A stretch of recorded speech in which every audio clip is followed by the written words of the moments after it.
교재 345페이지 양쪽 가로 2번 야곱의 축복과 예언 내용부터 살펴보도록 합니다.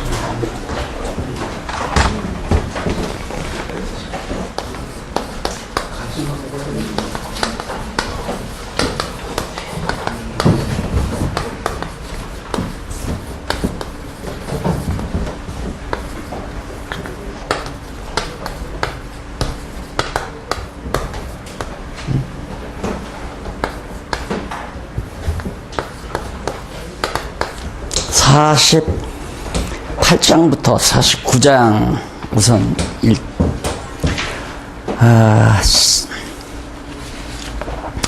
지난 시간 야곱이 이제 병들어서 세상을 떠나게 될 무렵 요셉에게 자기 시신을 조상들이 묻혀 있는 선영 헤브론 땅이죠.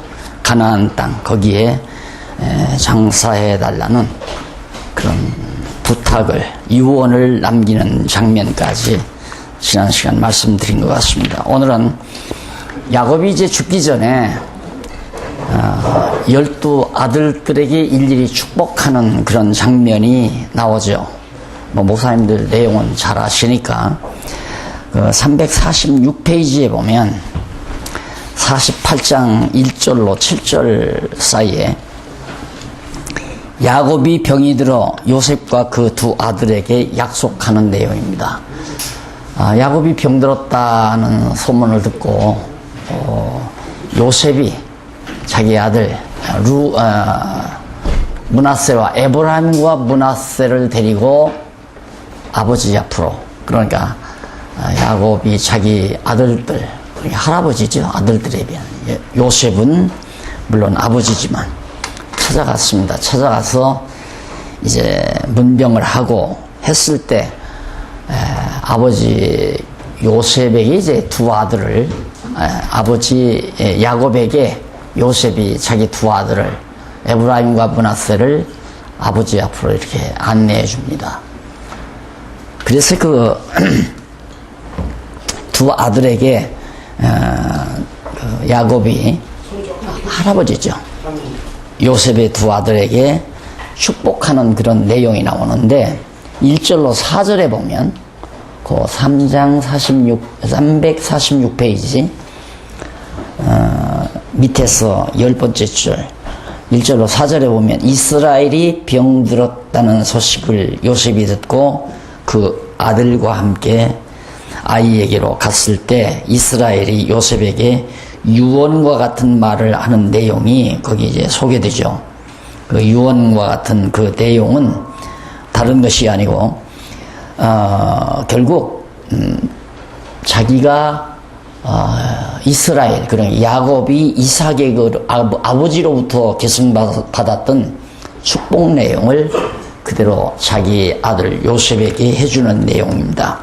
그래서 그 내용이 내가 너로 생육하게 하며 번성하게 하여 네게서 많은 백성이 나게 하고 내가 이 땅을 네 후손에게 주어 영원한 기업이 되게 하리라 하셨느니라.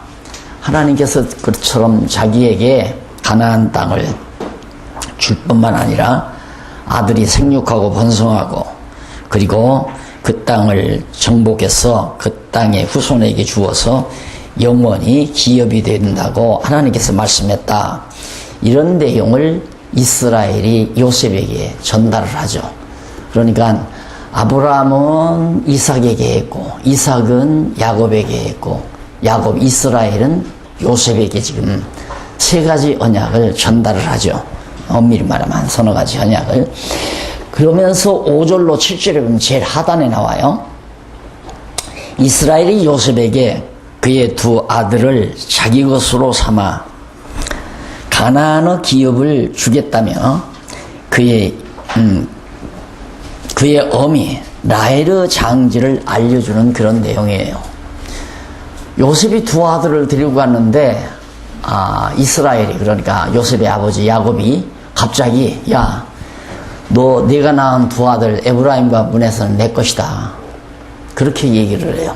네가 이 애굽 땅에 와서 아들들을 낳았지만은 그 아들들은 내 거다. 그러니까 야곱은 하란에서 돌아올 때 자기가 사랑하는 아내 라헬이 죽었잖아요. 도중에서. 그래가지고 이제 가나안 땅에 오다가 도중에 라헬을 장사를 했어요. 자기 아내를. 요셉의 엄마죠. 요셉이 낳은 아들들이 너무 귀엽고 아내가 사랑스러워서 그가 낳은 요셉의 아들들도 너무 귀엽고 사랑스러웠던 거죠. 그래서 두 아들을 내 아들로 삼겠다. 아버지 이스라엘이 요셉에게 네 아들 둘 내 걸로 내가 삼겠다 해서 에브라임과 므낫세에게 이제 한 몫씩 다른 형제들과 함께 다른 아들들과 함께 한 몫씩 기업을 주겠다고 약속을 해요. 그리고 이제 자기 어머니가 요셉의 어머니가 어디에 장사돼 있다는 것도 요셉에게 알려주고요. 이런 것들은 요셉으로 하여금 여전히 과거 자기 조상들, 그러니까 특히 요셉이 자기 어머니의 그 시신이 어디에 묻혀 있는가를 그 가나안 땅에 묻혀 있으니까요. 그걸 알려주므로 가나안 땅에 대한 소망을 잃지 않게 하려는 배려가 이스라엘에게 있을 수도 있는 겁니다. 그래서 이제 이스라엘이 요셉에게 그렇게 말을 해주면서 거기 8절로 14절에 보면 48장 8절로 14절에 보면 47페이지죠. 347페이지. 야곱이 요셉의 두 아들에게 손을 어긋맞겨 얹습니다. 이제 두 아들, 요셉의 두 아들을 이스라엘이 내 거다, 내 아들로 삼겠다 해서 축복을 하려고 손을 넣는데 이렇게 얹는 거예요. 요셉은 므낫세 큰아들을 아버지의 오른손에다 놔두고, 오른손 밑에 놔두고, 그 다음 이제 에브라임을 왼손에다가 앉혀줬는데 아버지는 그걸 반대로 딱 오른손은 에브라임에게다 얹고 작은 아들, 왼손은 큰아들 므낫세 머리 위에 얹는단 말입니다. 그러니까 요셉이 아버지 그게 아닙니다. 지금 손 잘못 얹으셨습니다. 요셉이 이스라엘이 나도 안다. 그러면서 여전히 그 넘어가서 보면 48장 15절로 22절에 보면 야곱이 에브라임과 므낫세에게 축복을 베풀어주는 그런 내용이 쭉 나와요. 그러니까 큰 아들에게는 왼손으로 얹고 작은 아들 에브라임에게는 오른손으로 얹어서 복을 빌었거든요. 그렇게 해서 이제 거기 15절로 16절 제 밑에 보시면은 밑에서 네 번째 줄 48페이지 348페이지 네 번째 줄에 보면 이스라엘이 자기 열조의 하나님 곧 자기를 기르신 하나님께 요셉을 위하여 그 두 아들에게 빌어주는 복의 내용들이 거기에 잘 소개됩니다. 그 15절로 16절에 보면 한번 잠깐 그 부분만 읽어보실까요? 그가 요셉을 위하여 축복하여 가로되 내 조부 아브라함과 아버지 이삭이 섬기던 하나님 나의 나무로부터 지금까지 나를 기르신 하나님 나를 모든 환난에서 건지신 사자께서 이 아이에게 복을 주시오며 이들로 내 이름과 내 조부 아브라함과 아버지 이삭의 이름으로 칭하게 하시오며 이들로 세상에서 번식되게 하시기를 원하나이다 하고 16절까지 해서 말하죠. 그러니까 이 말은 그냥 이스라엘이 욕심에서 나오는 얘기가 아니에요. 전제가 있어요. 아브라함, 이게 자기 아버지, 할아버지죠. 야곱의 할아버지 아브라함과 아버지 이삭에게 그리고 자기를 남으로부터 지금까지 자기를 길러주시고 모든 환난에서 자기를 건져주신 나의 하나님 여호와 이름으로 이들을 칭해달라. 그 말은 아브라함과 이삭과 야곱에게 언약하신 그 언약이 요셉의 아들들에게 그대로 이루어지게 해달라. 전제가 있는 그런 간곡한 기도 내용이죠. 그게 축복 내용이기도 하고요. 그러면서 17절로 22절에 보면 349페이지 네 번째죠. 이스라엘이 자기 오른손을 므낫세의 머리로 옮기려는 요셉의 요구를 거절하고 축복한 내용과 요셉에 대한 위로의 내용이 거기 나와요. 그러니까 요셉이 손을 바꾸십시오 하고 했을 때 아버지가 거절하면서 그대로 축복을 베풀어 주고, 그리고 요셉에 대해서 위로해 주는 그런 내용입니다. 자, 그러니까 결국 하나님께서는 전통적으로 아브라함에게 언약하신 하나님이 세 가지 3대 언약을 하신 하나님이 그 아들 이삭에게 계승해 주고, 이삭에게 계승된 언약이 야곱에게, 이스라엘에게 계승이 되고, 이스라엘에게 계승된 언약이 그 자손들에게 주어질 때 인간의 생각대로 되지지 않는다는 거. 우리가 생각할 때는 야곱이, 이스라엘이 에브라임에게 손을 얹은 것이 이스라엘의 자신의 의지라고 생각하면 안 됩니다. 그것이 하나님의 뜻이다. 이런 면에서 보면 성경에는 대부분 다 장자보다는 차자를 앞세우는 경우가 거의 많아요. 그 이유는 근본적으로 하나님께서 천지 만물을 창조하시고 역사를 섭리해 가실 때 첫 아담보다는 둘째 아담을 통해서 이루실 하나님의 영원한 계획이 이미 전제에 깔려 있어요. 그렇기 때문에 하나님께서는 언제나 그런 것을 우리에게 늘 간접적으로 모형적으로 전해주기 위해서 큰 자보다는 작은 자가, 그리고 에서가 큰 자 아니에요. 야곱은 작은 자고. 그런데 하나님께서는 큰 자는 이유 없이 싫어해요. 작은 자는 이유 없이 사랑하고. 그래서 야곱은 사랑하고 에서는 뱃속에서부터 미워하잖아요. 에서가 이 세상에 태어나서 무슨 악한 일을 했다거나 하나님을 모욕했다거나 그런 일도 없을 때죠. 엄마 뱃속에 있을 때 벌써 하나님은 뱃속에서부터 에서는 미워하고 야곱은 사랑했다. 그러니까 하나님 마음대로 사랑하는 거죠. 그러니까 아이들이 좀 젊은 사람들이 공부를 하면서 하나님은 왜 그렇게 불공평하냐고 그렇게 묻더라고요. 그래서 내가 이제 새로 결혼하는 사람한테 그렇게 물었어요. 당신 장가 갈 때 당신한테 선두른 처녀가 하나였냐 둘이었냐 그러니까 한 서너 대 때요. 그런데 왜 하필 그 여자하고만 결혼했냐 그러니까 자기가 제일 사랑해서 결혼했대요. 당신도 자네도 그렇게 사랑하는 자하고 결혼하는데 하나님인들 그 마음대로 몰라 왜 하나님인들 불공평하다고 하느냐. 당신은 왜 세 여자 다 사랑하지 한 여자만 사랑해야 되냐. 내가 그러고 물으니까 빙긋이 웃으면서 얼굴이 빨개지더라고요. 그러니까 우리들이 하나님을 자꾸만 우리와 비슷한 상대적인 존재로 생각을 해요.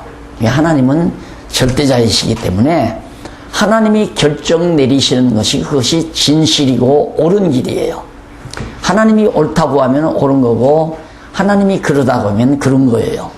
그러니까 하나님께서는 첫 아들은 미워하고 둘째 아들 야곱을 사랑하고, 그리고 첫 아담은 타락하게 만드시고 둘째 아담을 통해서 언약을 이루어 가시는 하나님의 근본 계획, 이것이 하나님의 뜻을 따라 이루어진다는 사실을 간접적으로 우리에게 잘 말해주는 내용들이죠.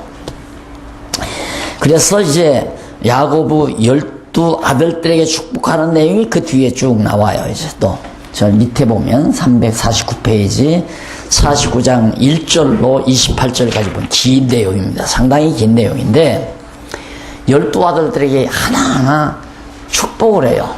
그런데 지난번에도 말씀드렸지만 이 축복이라고 하는 것은 복을 비는 자가 자기 마음대로 비는 게 아니에요.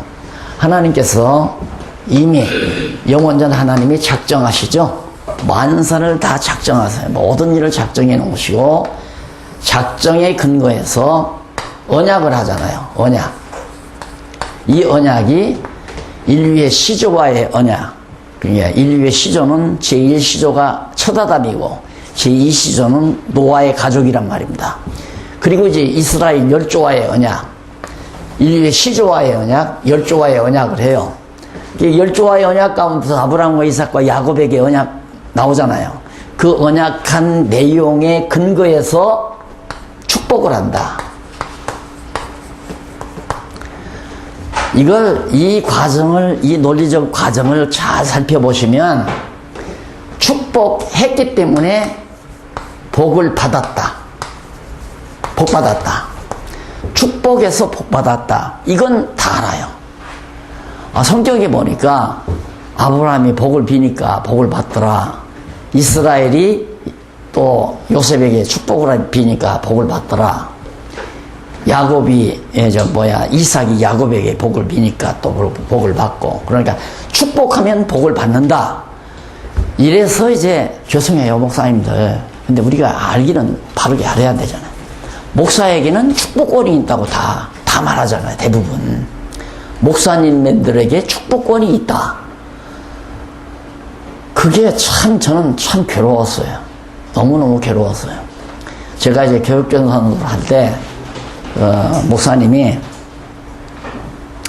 내가 그 부자 권사님 댁에 같이 신방을 갔다가 지난번에 말씀드렸잖아요.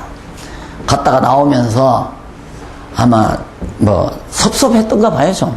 그 아들이 교회를 안 나와요. 사업을 크게 하는데 권사님만 나오고. 그러니까 투정처럼 나한테 그래요. 이 집 한때 참 어려웠는데 내가 참 오랜 동안 이 집을 위해서 기도하고 복을 빌고 그랬더니만 저렇게 잘 됐는데 요즘엔 교회도 안 나오고 저런다고 그러더라고요. 그래서 대부분 목사에게는 축복권이 있다라고 모든 성도들이 대부분 그렇게 알고 있고 목사님들도 그렇게 아는 목사님들이 상당히 많단 말입니다. 이런 얘기하면 이제 제 강의가 목사님들에게 인기가 없어지는 거죠. 그러나 내가 할 얘기는 해야 되잖아요.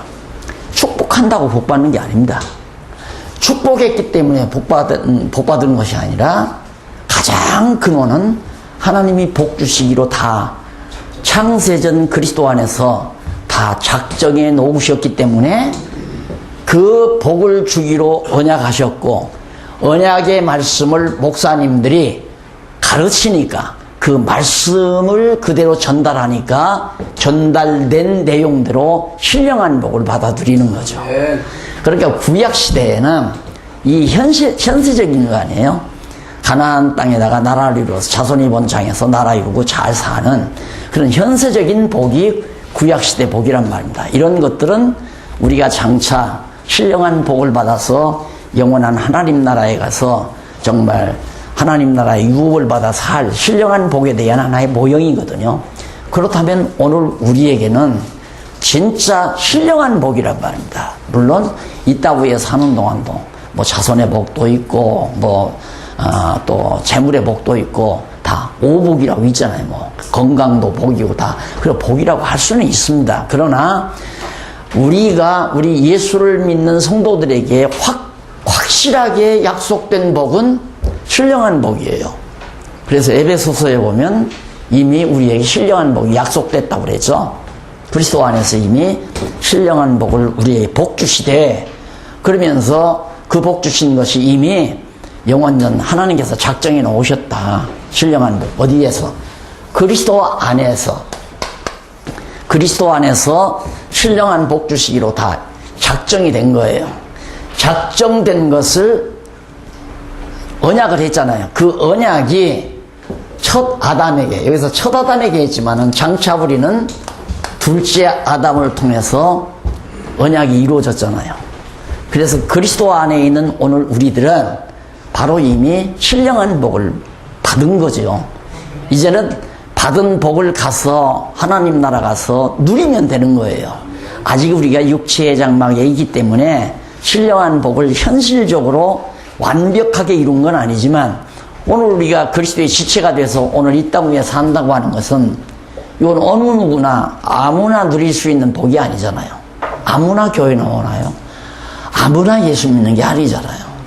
다 하나님이 정해놓으신 자만이 예수를 믿고 신령한 복, 이 땅 위에서도 신령한 복을 누리는 거죠. 우리가 돈만 많아야 되는 게 아니잖아요. 몸만 건강하다고 되는 게 아니잖아요. 우리가 영원한 하나님의 소망, 하나님 나라의 소망을 분명히 가지고 심령의 평안과 기쁨, 감사가 넘치는 삶. 그래서 하나님께서 우리를 향하신 뜻이 뭐냐면 범사에 감사하고 항상 기도하고 쉬지 말고 기도하고 범사에 감사 항상 기뻐하는 신령한 복을 우리가 지금 이 땅 위에 누리는 거란 말입니다. 그렇기 때문에 우리 목사님들이 성도들에게 축복한다고 하는 말은 언약을 전달해 주는 거 아니겠어요? 지금 야곱이 요셉에게 축복을 베푸는 것도 아버지로부터 받은 바 언약을 요셉에게 전달하는 거, 요셉의 아들들 에브라임과 므낫세에게 지금 그대로 전달해 주는 거 아니겠어요?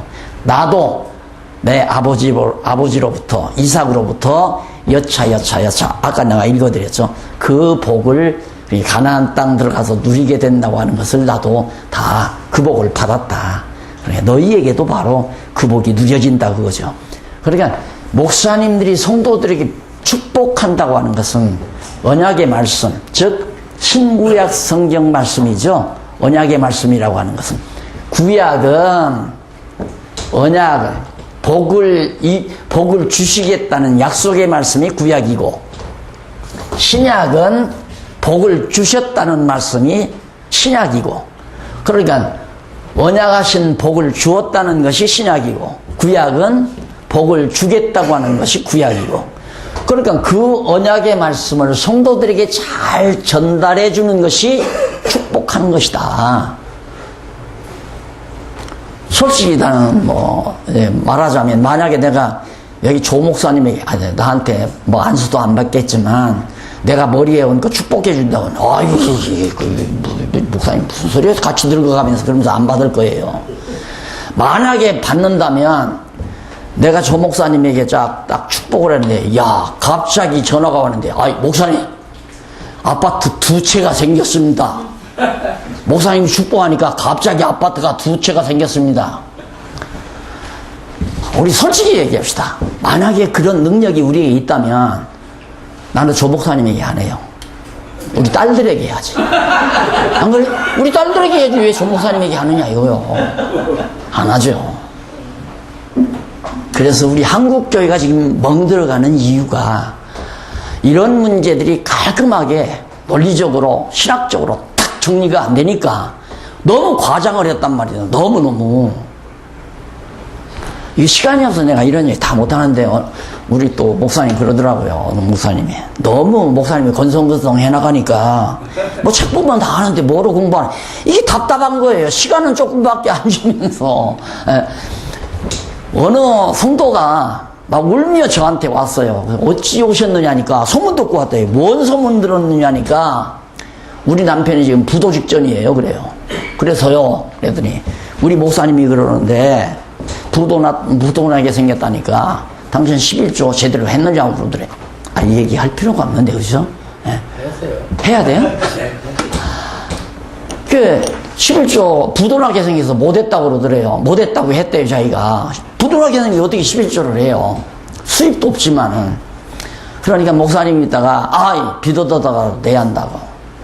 그래서 빚을 얻어다가 11조를 냈답니다.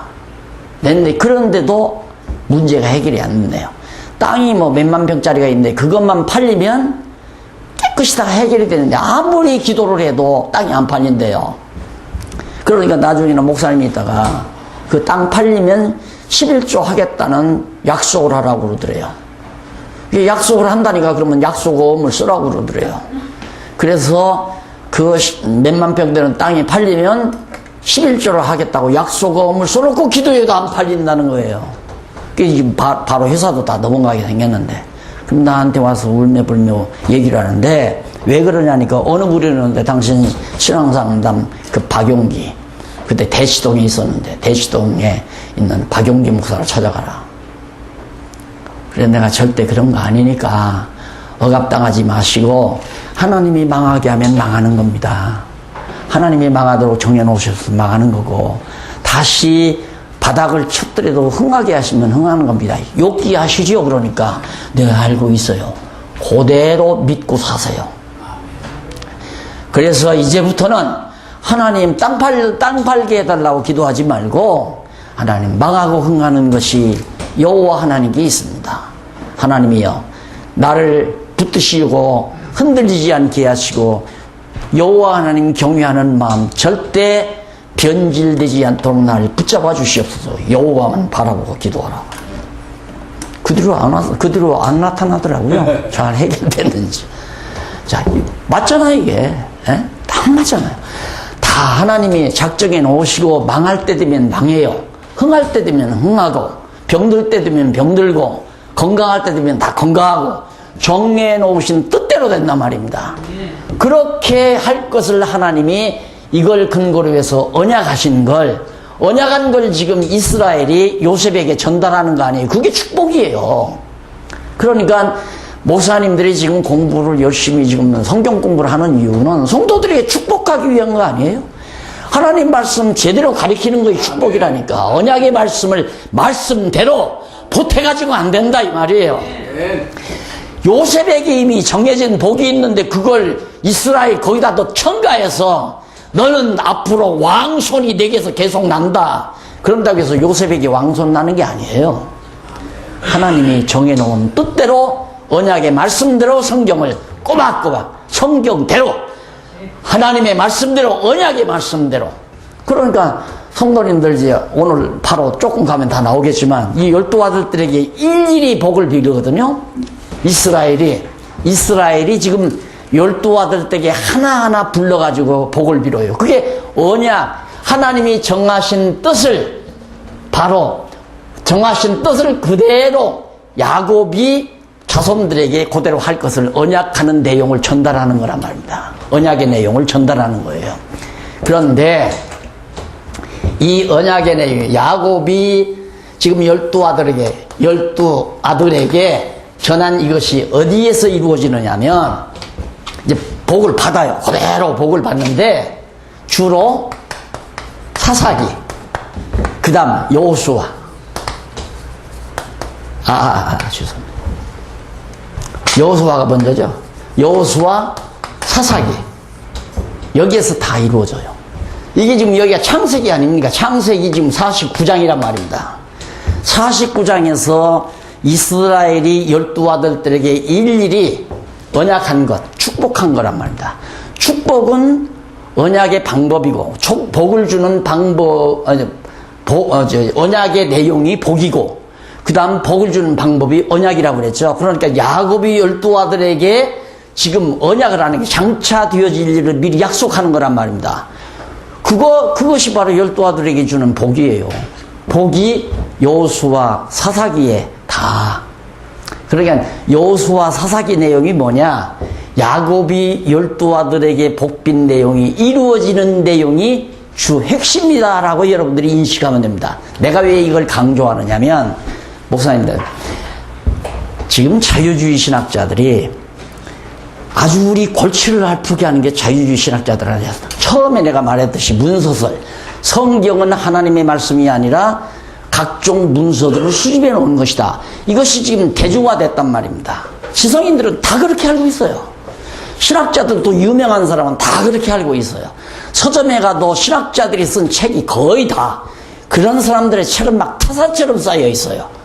기독교 서점에 가면 문서설을 주장하는 학자들의 책은 막 산더미처럼 쌓여 있는데 우리들의 책이 없단 말입니다. 우리들의 책이. 그러니까 서점에 가서 젊은 아이들이 책을 구입해 보면 전부 문서설자들의 책을 구입해 보니까 다 교회를 떠날 수밖에 없죠. 그런데 보세요. 여기 보시라고. 이게 창세기 49장에서 야곱이 이스라엘이 축복한 내용이 창세기, 출애굽기, 레위기, 민수기, 신명기, 여호수아, 사사기 여기에서 다 이루어진다 이 말이에요. 그럼 이게 문서 조각지의 수집이라면 문서와 문서들을 갖다가 다 지저분한 문서들을 다 집합해 놓은 잡지책이라면 이럴 수가 있겠느냐 이 말이에요. 안 되잖아요. 에? 나 지금 열받아요. 이런 강의하자면 열받아요. 어떻게 그렇게 무식한 인간들이 교회를 다 어지럽혀 놓는지. 그런데 우리 정말 성경을 하나님의 말씀으로 믿는 성도들은 그냥 입으로 그냥 막무가내로 성경은 하나님 말씀이야! 하나님 말씀을 믿어! 무조건 믿어! 이래가지고 되겠느냐 이거죠. 대주하잖아요. 만약에 지금 여러분의 장로님 아들 가운데 아주 서울대 다니는 학생이 하나 있다 합시다. 목사님은 얼마나 골치 아파요. 이놈이 서울대 가더니만 종교학과에서 강의를 듣더니만 저희 아버지 그 성경 하나님 말씀 아니에요. 그러니까 장로님이 얼마나 고민이에요. 오랜만에 이거 아들을 제대로 하나 낳아서 서울대 보내놨더니만 아버지 뒤이어서 교회 장로가 될 생각을 안 하고 이 자식이 와서 아버지 성경이 무슨 그 하나님 말씀이에요. 그러니까 누구 골치예요? 목사님이 얼마나 골치 아파요. 그럼 오늘 이 강의를 우리가 들으면서 우리 같이 이제 무장을 하잖아요.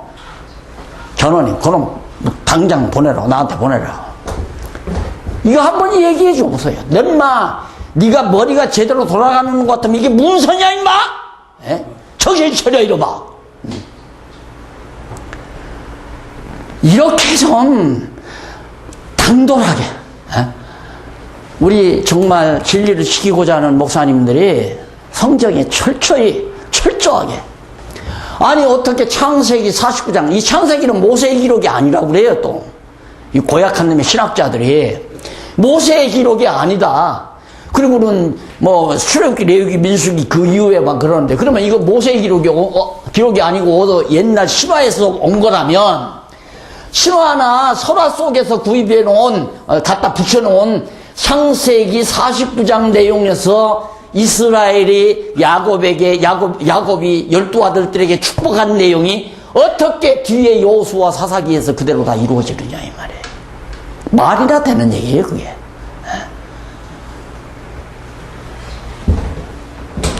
이게 성경이라는 게 그렇게 얍삽한 게 아니잖아요. 우리가 철저하게, 제가 지금 강의에 나가는 건 이런 아주 중요한 것만 딱딱 건드리고 가는, 일일이 내가 언제 다 해, 이걸. 언제. 우리 박 목사님은 3년에 끝내라고 자꾸 그러는데, 그래서 목사님들이 미리 읽고 오셔야 되고, 그 다음 제가 강의하는 내용 또 한 번 들으시고 다시 한 번 읽으면 2번 공부할 거 없어요. 목사님들이 머릿속에 횡행 돌아가 버려요, 그냥. 성경 내용이. 그래서 이런 것들이 굉장히 중요한 거거든요. 요즘 젊은 놈들에게는. 바람마, 네가 머리가 돌아가는 것 같으면 이게 어떻게 문서냐, 이놈아. 하나님 말씀이 아니고야 어떻게 이런 일이 있을 수 있느냐. 응? 그러면 여기는 야곱 시대예요. 그러면 여호수아 사사기는 모세가 죽은 이후에, 여호수아는 모세 죽은 이후에 여호수아 아닙니까? 사사기는 벌써 200~300년 기간이거든요. 그러면 아브라함 시대가 약 2000년, 주전 2000년 기간이에요. 그럼 야곱 때 하더라도 한 1800년이라고 하십시다. 그러면 여호수아 사사기 이때는 벌써 아브라함 이후 400년, 500년 지나서 여기 모세 시대는 1500년 시대라, 1500년. 그러면 500년 이후에 모세가 죽은 다음 여호수아 때 벌써 이루어진다, 이 말이에요. 그러니까 야곱이 축복한 축복 내용이 500년 이후에 여호수아 시대, 또 사사기 시대, 500년, 600년, 700년 사이에 그게 다 이루어진다, 이 말이에요. 문서라고 하는 것은 또라이 같은 머리박들이 그런 소리를 하지, 머리가 제대로 돌아가는 인간들 같으면 감히 문서서를 말할 수가 없는 거란 말입니다. 나는 지금 목사님들이기 때문에 의중에 이 문서설자들에 대한 무장을 지금 저는 늘 의식하고 얘기를 하는 거예요. 문서설하고 하나님 없다, 하나님 돌아가셨다, 하나님 어디가 있느냐, 하나님 안 계시다, 무신론, 이거하고 둘을 염두에 두면서 지금 강의를 하는 거거든요. 우리 무장은 그거 아니에요.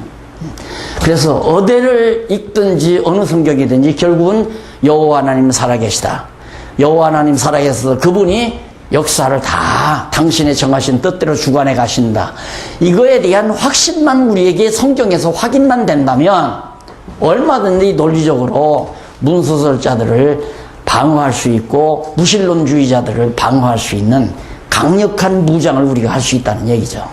그래서 이제 우리가 축복하면 받는 게 아니라 엄밀히 따지면 하나님이 작정해 놓으셨기 때문에 나에게 육신의 복도, 돈도 있다든가 건강하다든가 이게 다 하나님의 정하신 뜻대로 이루어지는 거 아닙니까?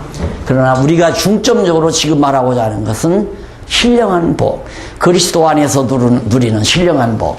그렇기 때문에 이제는 야곱이 에브라임과 므낫세나 12아들들에게 손을 얹고 복을 비는 그런 행위는 끝이 난 거예요. 예수 그리스도가 오심으로 말미암아. 그게 예수 그리스도가 언약 자손으로 오셔서 신령한 복을 가지고 우리가 여기서 다 이미 그리스도 안에서 신령한 복 받았잖아요.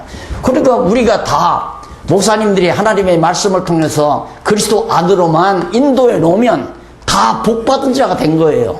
예수님이 영원한 신령한 복을 받는 대표자로서 둘째 아담으로서 여기는 3대 언약 받았지만 언약 못 누렸잖아요.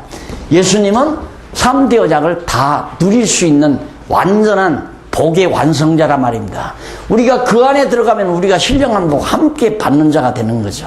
그래서 우리가 복을 비는 것은, 복을 받게 하는 것은 성도들, 믿지 아니하는 자들, 택자들을 예수 그리스도를 깨닫게 해서 그리스도 안으로 불러들이면 목사님들은 그들을 복받게 만드는 하나의 안내자로서 작용을 하는 거죠.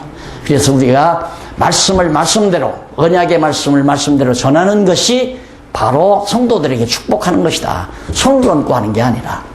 그래서 지난날 너무 무지한 시대에 막 기도원이 왕성하고 요즘 제2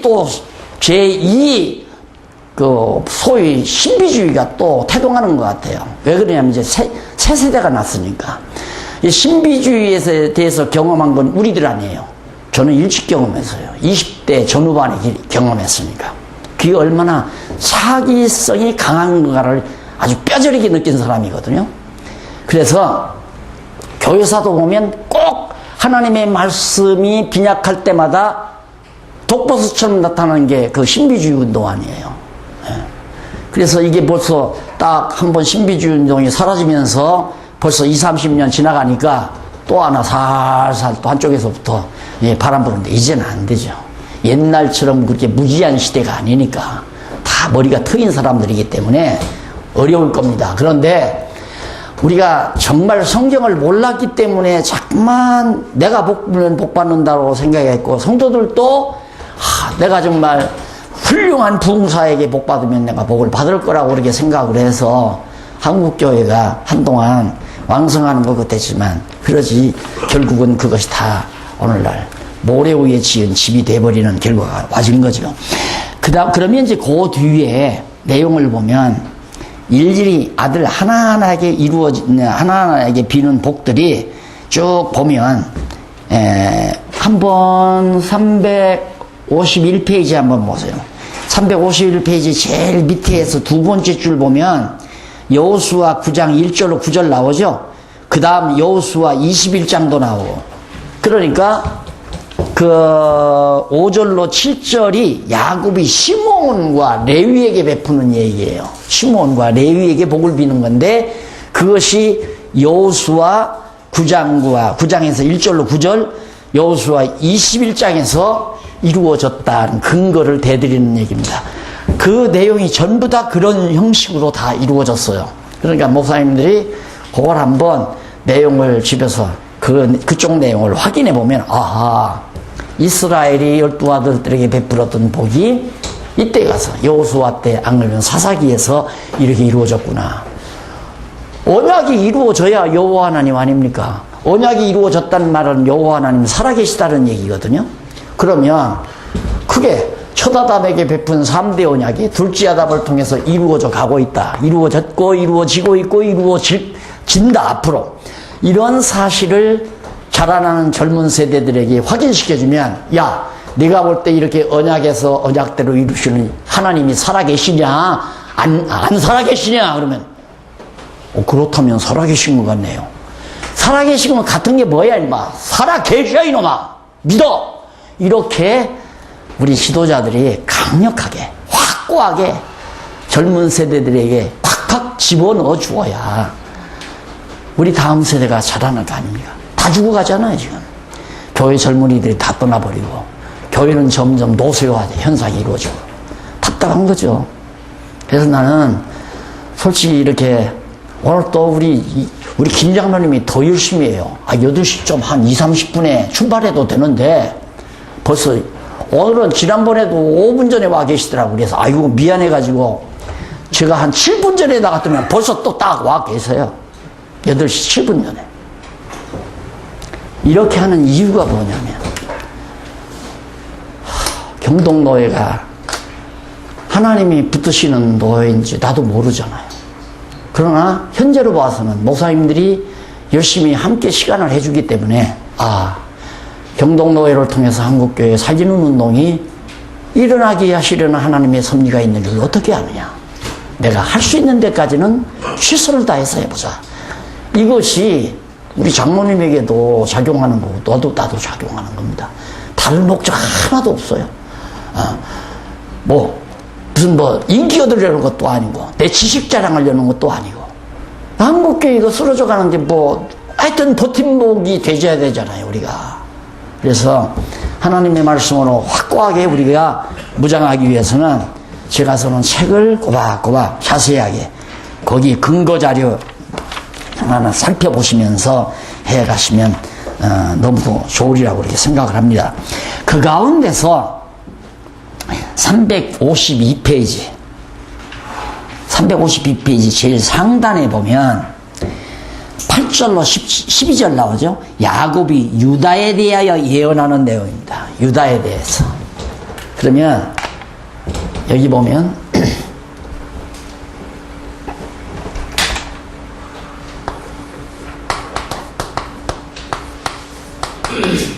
유다는 레아가 그러니까 속아서 첫 아내를 얻은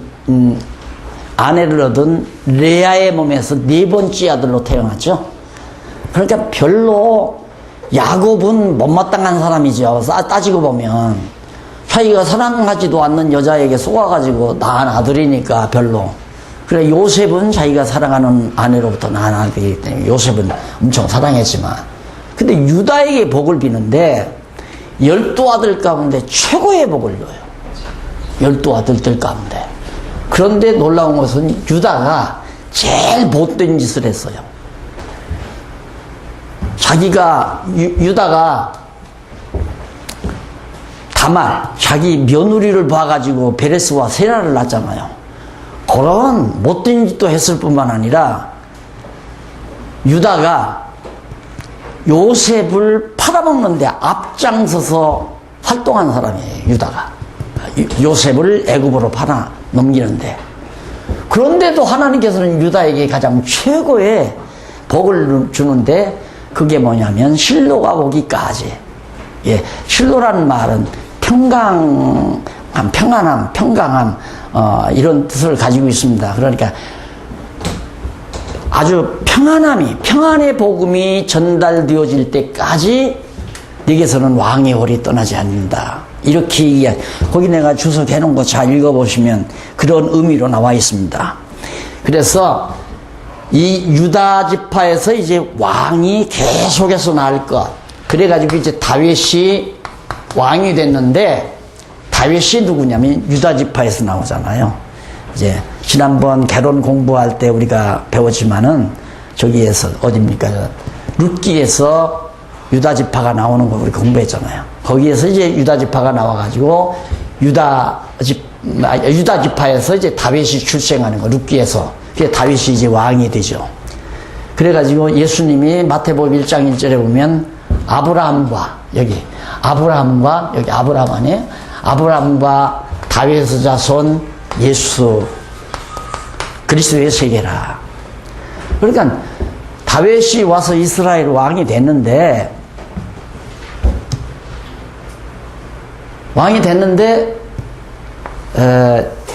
그 왕조가 계속되는 게 남쪽 유다라고 그랬죠. 북쪽 이스라엘은 왕조가 중간에 다 망해버렸어요. 거짓 왕조니까. 그런데 왕조가 와가지고 마지막 이제 바벨론의 포로가 잡혀진 이후 다시 돌아와서는 왕이 안 나타나요. 그냥 딱 끊겨요. 한 300~400년 동안.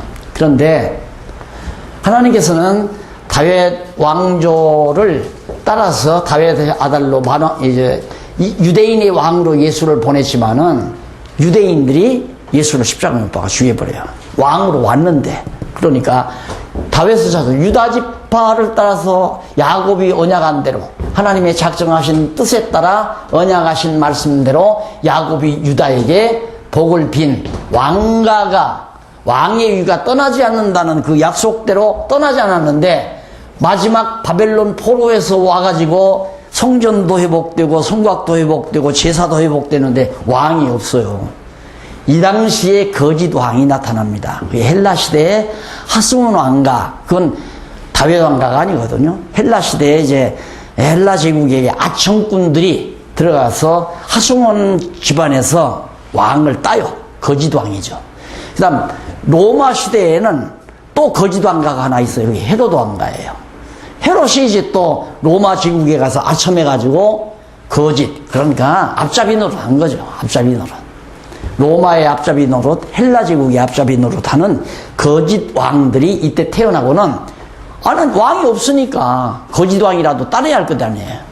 그런데 진짜 왕이 베들레헴에 나타났는데 결국에는 죽이고 말아. 헤롯이 그래서 죽이고, 내가 왕인데 건방지게 누가 왕이 나왔느냐 이거야. 그래서 예수를 죽이려고 찾고 그랬지만 결국은 예수님을 유대인들이 십자가에 못 박아 죽이고 말았어요. 그러나 예수님은 죽었다 부활해서 승천하심으로 유대인의 왕이 아니라 만왕의 왕이 돼버린 거죠. 그래서 오늘 우리가 주님의 통치를 받게 된 거예요. 이방인들이. 만약에 유대인들이 안 죽였으면 우리는 볼장 없어. 별 볼 일 없어요. 우리는 구원을 못 받아요. 만약에 유대인들이 예수를 십자가에 못 박지 않았으면. 그게 돌감람나무, 별 볼 일 없는 돌감람나무인데 청감람나무가 잘라지니까 거기다 갖다 우리 접붙여가지고 우리가 구원받게 된 거 아니에요. 그래서 예수님이 만왕의 왕으로 군림하셨다. 그래서 이 왕위가 이제 영원한 하나님 나라까지 그리스도의 왕위가 계속되잖아요. 자, 그래서 유다에게 베푸는 그 복이 그렇게 쭉 상당히 많은 분량 나오죠. 그 나머지 자손들은 간당 여러분이 읽어보시면 비교적 이제 그 모든 시대가 여호수아 때부터 사사기 시대까지 그 시대에 전부 야곱이 12아들에게 빈 복이 다 이루어진다. 그 다음 이제 355페이지 보면 요셉의 위로와 약속이 거기 나옵니다. 거기 하나 더 보고 밑에 부분에 보면 54페이지 29절로 33절에 보면 야곱이 열조 묘실에 장사하라고 부탁하는 내용이죠. 야곱이 얼마나 아주 믿음이 철저해요. 지금은